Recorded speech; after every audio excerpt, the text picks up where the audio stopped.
우리 할렐루야 찬양대에서 그 이름에 걸맞게 핸델의 메시아에 있는 이 할렐루야를 준비해 주셨는데요. 우리 감사와 격려의 박수 한번 보내드리겠습니다.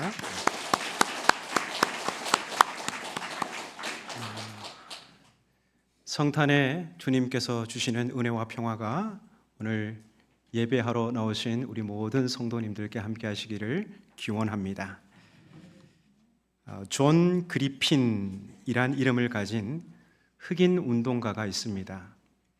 이 사람은 본래 백인입니다. 하지만 그리핀은 흑인들이 차별당하는 것이 매우 부당하다고 생각했습니다. 특히 그리스도인이 하나님의 형상으로 창조된 이 같은 사람들끼리 피부색이 하얀가 까만가로 차별한다는 것은 있을 수가 없는 일이었습니다. 그래서 그리핀은 흑인들의 권리 회복을 위해 나서게 됩니다. 그러나 흑인들은 당신 같은 백인은 절대 우리 흑인을 이해할 수 없습니다 라며 받아들이지 않았습니다. 그때 이 그리핀이 결심합니다. 내가 흑인들을 이해하기 위해서 흑인이 되어야겠다. 그리고는 갖은 염색약과 방사선을 이용해서 자기 얼굴과 몸의 피부를 검게 만들었습니다. 머리카락도 흑인들처럼 짧게 하고 흑인들이 거주하는 지역에 함께 살면서 흑인의 삶을 살아갑니다. 흑인들을 이해하기 위해서 백인이 그들과 같은 사람이 되어야겠다. 이건 참 어려운 결단입니다. 흑인들은 그의 이런 노력에 감동을 받고 그리핀을 그들의 지도자로 받아들입니다. 우리를 위해 백인이 흑인이 되었다는 것, 그 하나만으로도 당신이 우리를 생각하는 마음을 알 수 있다는 것이죠. 흑인들이 당하는 차별의 아픔을 자신의 아픔으로 생각했기에 그리핀은 흑인이 된 것입니다. 그리핀은 나 같은 흑인, Black Like Me 라는 유명한 책을 남기고 60세가 되던 1980년 세상을 떠났습니다. 흑인 피부를 만들기 위해 사용했던 약품 부작용으로 인해 피부암으로 생을 마감했습니다. 백인인 그리핀이 흑인의 몸으로 갈아입은 것 같이 성탄절은 죄 없으신 하나님의 아들 예수께서 죄인의 몸으로 갈아입고 이 땅에 오신 날입니다. 우리를 사랑하셔서 죄에서 우리를 구원하시기 위해서입니다. 오늘 본문은 흔히 메시아 예언시라 불립니다. 이 예언시의 역사적 배경은 주전 732년, 그러니까 지금으로부터 한 2760년 전의 일입니다. 당시 우리 지도를 하나 보면서 한번 따라가 보겠습니다. 이 당시 남왕국 유다, 요 남왕국 유다에는 아하스라 이름하는 왕이 통치했고요. 그리고 북왕국 이스라엘은 베가라는 왕이 통치를 했습니다. 그런데 저 북왕국 이스라엘의 왕 베가가 저 남유다를 침략하여 삼키고 싶은 것입니다. 그런데 자력으로 이스라엘의 힘만으로는 부족한 것이죠. 그래서 이 이스라엘 왕 베가가 무엇을 하냐 하면 여기 아람이라고 있죠? 오늘로 말하면 시리아입니다. 이 아람 왕 르신과 동맹을 맺고 힘을 합쳐서 남유다를 침략해 옵니다. 유다가 포위됐죠. 그러자 아하스 왕과 유다 백성들이 두려움에 사로잡힙니다. 그때 선지자 이사야가 하나님의 보내심을 받아 이 아하스 왕을 찾아갑니다. 그래서 이사야가 말합니다. 아하스 왕이시여, 두려워 말고 낙심치 마십시오. 저 북이스라엘 왕 베가와 아람 왕 르시는 연기나는 두 부직갱이 그루터기에 불과합니다. 하나님께서 유다를 지켜주시고 하나님께서 유다를 이기게 해주실 것입니다. 그러니까 왕은 하나님을 의지하십시오. 하나님의 말씀에 순종하십시오.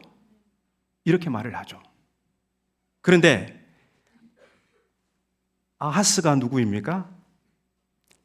히스기야, 남유다의 히스기야, 아주 의롭고 선한 왕인데 이 히스기야의 아버지예요. 아버지인데 매우 악한 왕입니다. 하나님 말씀에 불순종하고 우상을 섬기는 왕이었죠. 예언자 이사야의 말을 듣지 않고 두려움에 사로잡힌 아하스가 어떤 행동을 하냐면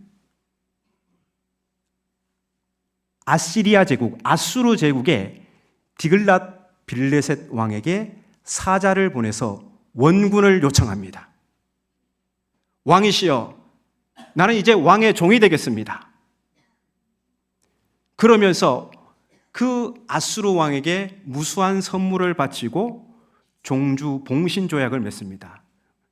왕은 우리 유다를 다스리십시오. 우리는 종이 되겠습니다. 그러자 이 아수르 왕이 아하스의 말을 듣고 이제 이 북이스라엘, 이 아람과 북이스라엘을 침략하게 되는데요. 아수르가 군대를 이끌자 얼마 지나지 않아 이 아람이 완전히 멸망당합니다.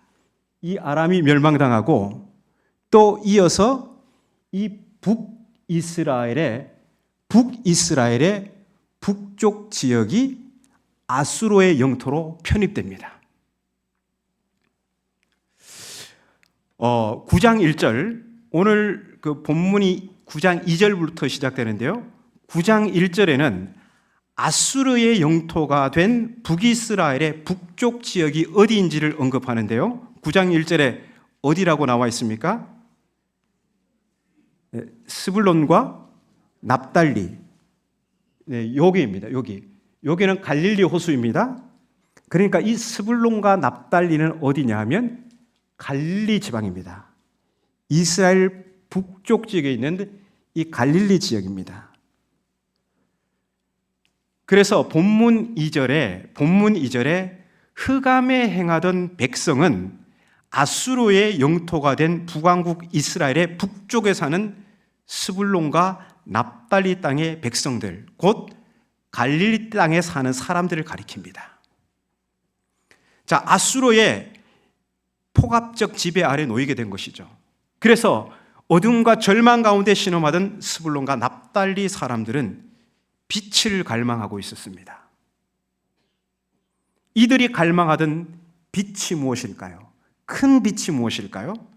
그것은 다윗과 같은 이상적인 왕이 통치하는 것입니다. 이스라엘 왕정 역사에서 다윗 왕이 통치하던 시대는 부국 강병의 시대요, 평화의 시대였습니다. 이스라엘은 바로 다윗과 같은 이상적인 왕, 그런 큰 빛을 갈망했던 것입니다.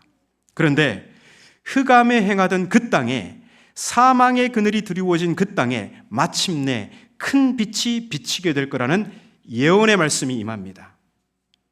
본문 3절 이하는 흑암에 행하던 백성에게 큰 빛이 비치어 나타나게 될 효과를 말하고 있는데요. 먼저 3절부터 5절까지의 말씀은 첫 번째 효과, 스불론과 납달리가 아수르 제국의 정치적 압제로부터 벗어난다, 이렇게 말씀하고 있습니다. 우리 3절에서 5절 말씀을 함께 읽겠습니다.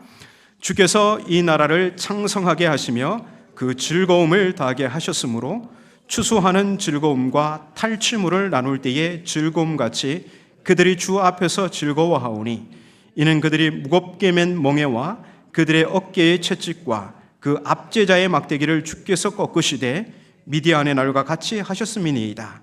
어지러이 싸우는 군인들의 신과 피 묻은 겉옷이 불에 섭같이 살라지리니. 아멘. 3절 말씀에 주께서 이 나라를 창성하게 하시며 그 즐거움을 더하게 하셨다, 이렇게 말하고 있죠. 창성하게 하셨다는 것은 주께서 이스라엘을 불어나게 하셨다, 이 말입니다. 그리고 즐거움을 주셨다. 자, 이것은 주님께서 이스라엘을 아수르 제국의 압제로부터 구원하신 결과 나타난 현상입니다. 아수르는 무겁게 맨 멍에와 어깨의 채찍과 압제자의 막대기로 이스라엘을 괴롭혔지만 주님께서 그 압제자의 막대기를 꺾으신다고 합니다. 그러면서 이사야는 주님의 그 구원이 마치 미디안의 날과 같다고 했습니다. 여기서 말하는 미디안의 날이 무엇일까요? 우리 사사기에 보면 미디안이라는 그 족속이 나오지 않습니까? 바로 사사시대에 지극히 연약한 기드온이 300명의 용사로 미디안 군대 13만 5천 명을 물리친 사건을 말하는 것입니다. 300용사가 어떻게 13만 5천 군대와 싸워서 이길 수 있을까요? 스불론과 납달리가 어떻게 아수르라는 제국의 압제에서 벗어날 수 있을까요? 물리적으로는 불가능합니다. 그러나 주님께서 승리케 하시고 주님께서 구원케 하신다는 것입니다. 이어지는 6절, 7절 말씀은요, 큰 빛이 비치어 미치게 될 두 번째 효과를 말하고 있는데요, 그것은 요약하면 이것입니다. 다윗과 같은 이상적인 한 왕이 나서 통치함으로 나라를 굳게 세우고 끝없는 평화를 주실 거라는 말씀입니다.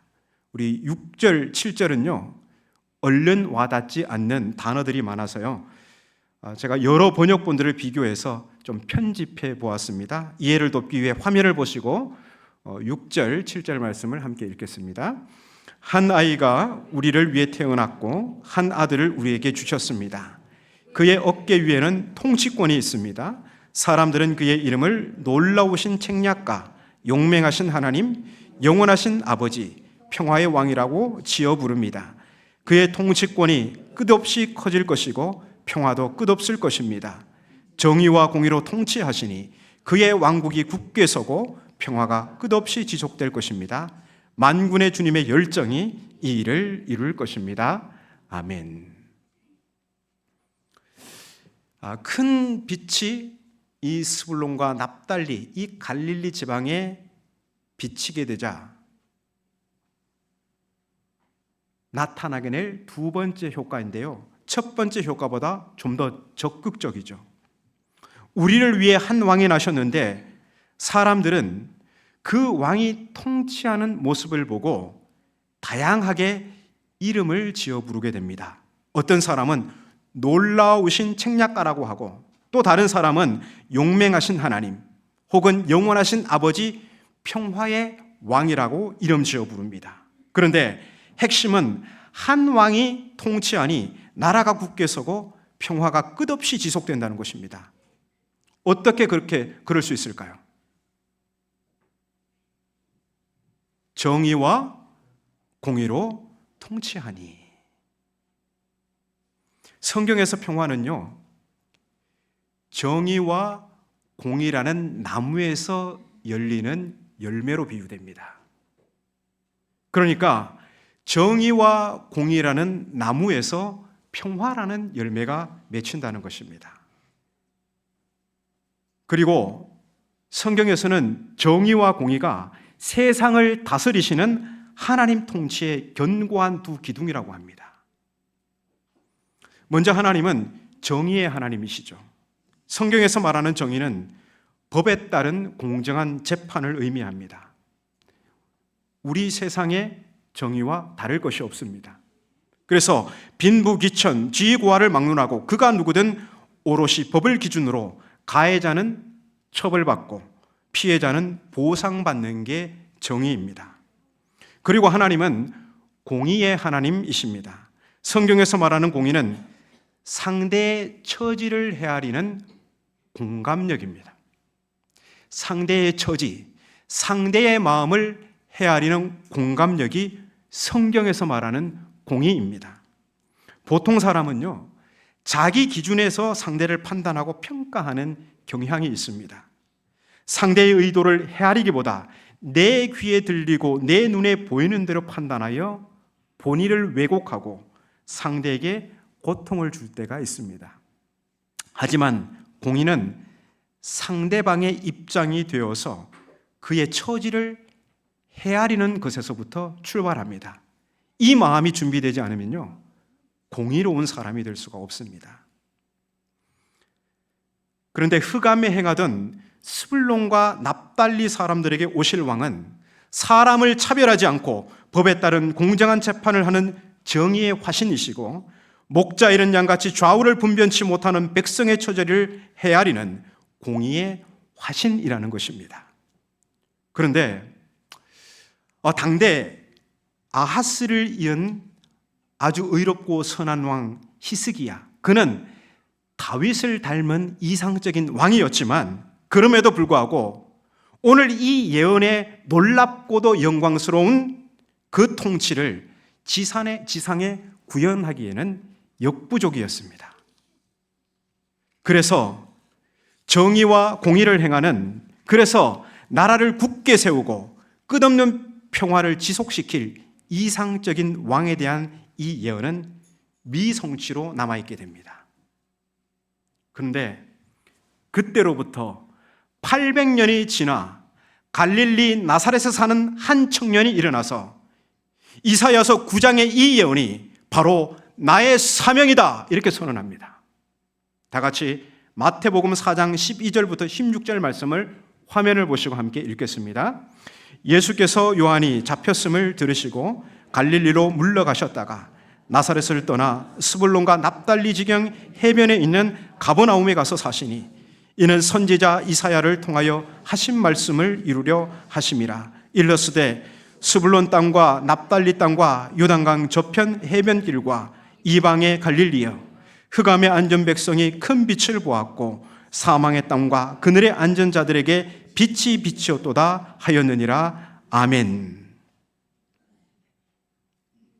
이사야가 예언한 큰 빛, 곧 정의와 공의로 나라를 굳게 세우고 끝없는 평화를 지속시킬 왕은 다름 아닌 예수 그리스도이십니다. 예수님은 이사야의 예언을 성취하기 위해 나사렛을 떠나 스불론과 납달리 땅, 곧 갈릴리 지방에서 공생의 대부분을 사셨습니다. 예수님은 예언의 말씀에 자기를 속박시키시고 정의와 공의를 행하시며 왕으로서의 면모를 유감없이 드러내셨습니다. 예수님이 정의와 공의를 행하셨다고요? 예수님이 언제 정의와 공의를 행하셨어요? 예, 행하셨습니다. 먼저 예수님은 공의의 화신이십니다. 공의는 상대의 처지를 헤아리는 공감력이라 했습니다. 예수님은 누구보다도 깊은 공감력을 가진 분이십니다. 예수님의 공감력은 다름 아니라 성육신으로 출발하셨습니다. 하나님이 사람이 되셨습니다. 우리의 처지, 우리의 입장이 되셨습니다.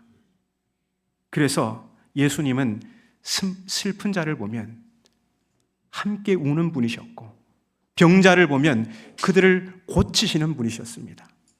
두려움에 사로잡힌 자에게 용기를 주셨고, 죄의 속박 가운데 있는 자에게 자유를 주셨습니다.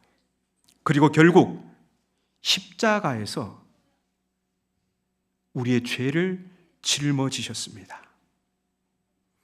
우리의 처지가 십자가에 달려 죽을 수밖에 없는 운명임을 아시고 예수님은 죄인인 내가 되셨고 죄인인 우리가 되셨습니다.